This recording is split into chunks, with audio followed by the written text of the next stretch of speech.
네, 안녕하세요, 여러분. 아트 메신저 이소영 작가입니다. 4년 만에 런던에 왔는데요. 런던 프리즈 기간이기도 하고 또 전시들도 좀 많이 봤습니다.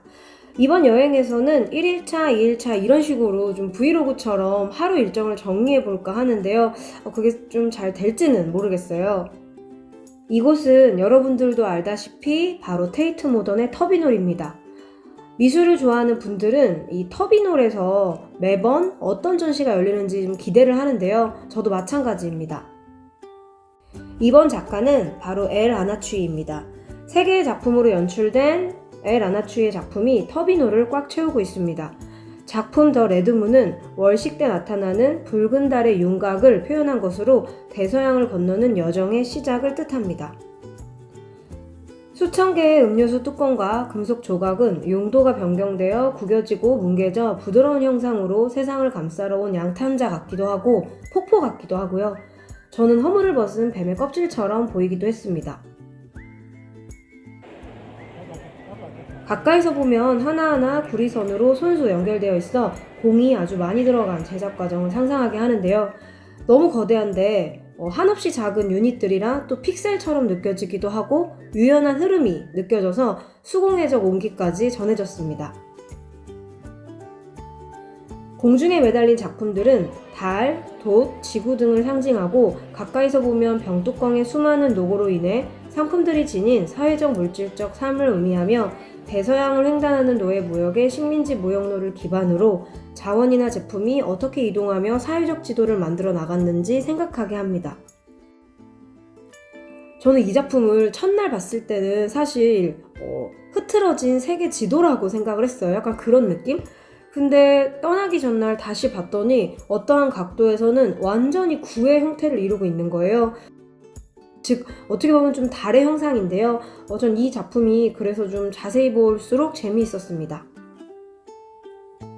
대서양 횡단 무역이 한창일 때 18세기의 선원들은 때때로 달을 이용하곤 했습니다.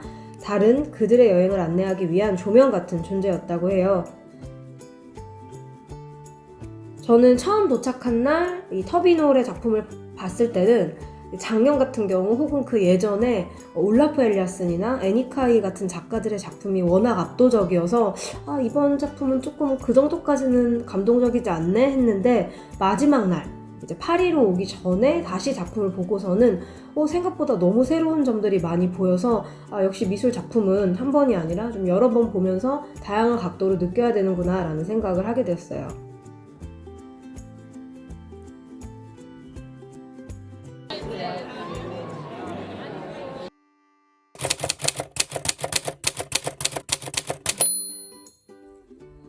사실 지금 테이트에서는 필립 커스턴의 회고전을 진행하고 있습니다. 저도 개인적으로 이 전시가 상당히 기대가 됐는데요.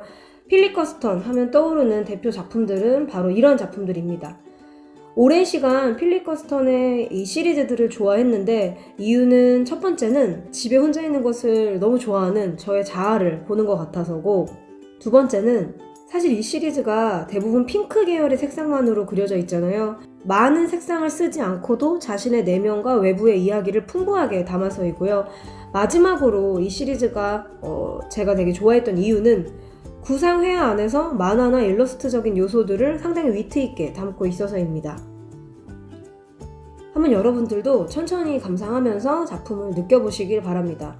실제 이 전시가 좀 뒤로 미뤄졌던 시기가 있었어요. 팬데믹 기간이었는데 그 이유는 이 필립 커스턴 작품 속에 KKK단을 상징하는 그런 이미지들이 있거든요. 그래서 이런 이미지들 때문에 미술관에서 전시를 한다는 것이 과연 옳으냐, 이런 이유 때문에 전시가 좀 늦춰지긴 했지만 필립 커스턴이 이런 인종차별을 자행했다라는 것이 아니라 당시에 본인이 살던 마을에 이런 KKK단이 출몰을 하면 그 이미지들이 너무 충격적이고 이런 것들에 대한 사회적 반응에 대한 자신의 태도를 회화 안에 담았기 때문에 가끔 작품들 안에서 이 하얀색 곡갈 모양의 눈을 동그랗게 뜬 존재들을 살펴볼 수 있습니다.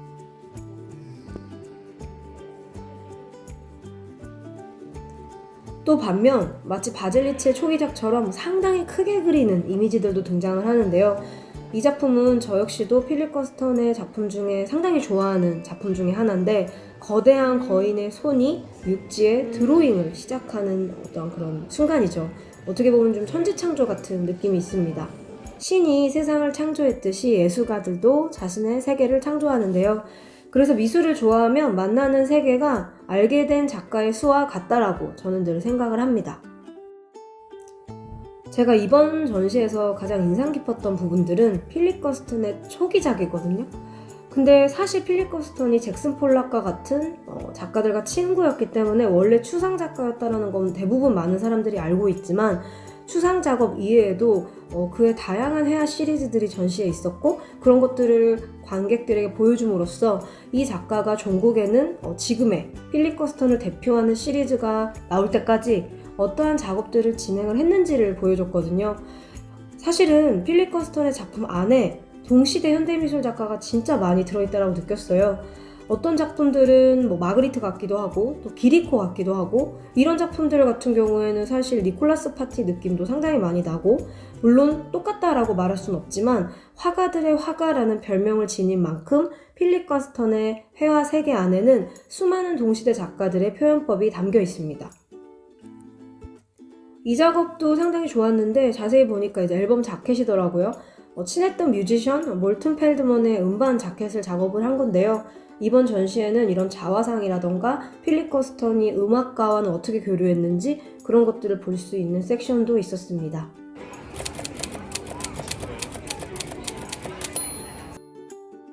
자, 이제 테이트 모던에서 화이트 큐브 범원지로 이동을 합니다.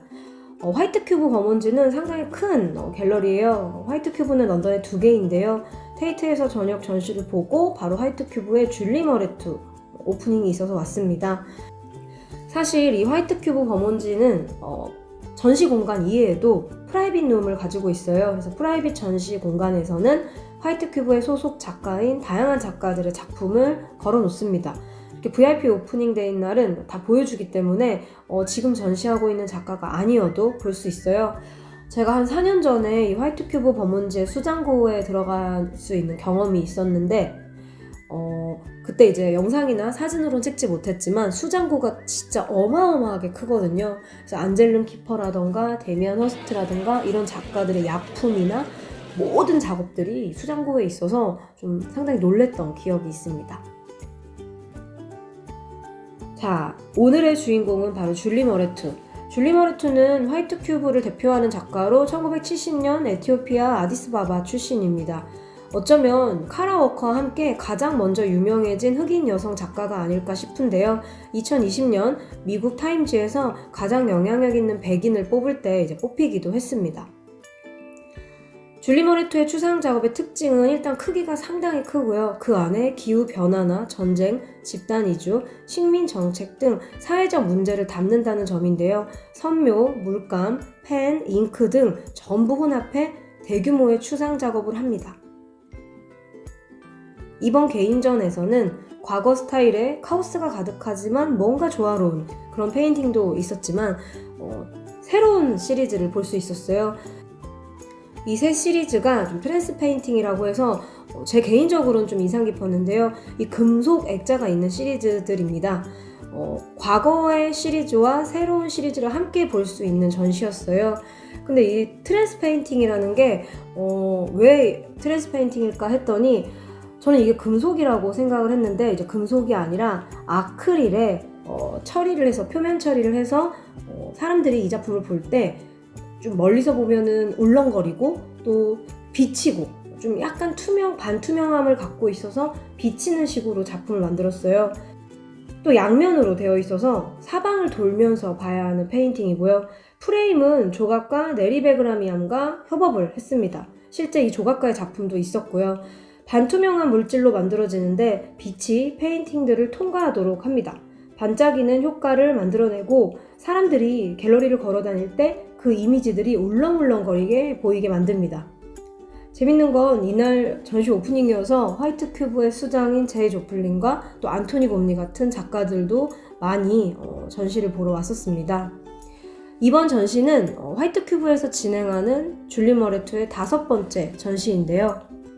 제목이 성경 구절 마태복음 2장 12절에서 따왔습니다. 성경에서 하나님은 꿈을 통해 동방 박사들에게 메시지를 전하며 아기 예수에게 경의를 표합니다. 성경에서도 동방 박사가 이제 별을 보며 길을 찾아 떠나잖아요. 제 개인적으로는 이번 줄리 머레투의 신작 전시가 회화라는 아주 거대한 길을, 즉 여정을 떠날 때 줄리 머레투 역시 얼마나 많이 길을 헤매고 또 방향을 찾고 그러지 않았을까, 그것에 대한 또 다른 답이 아닐까, 그런 생각이 계속 들었어요.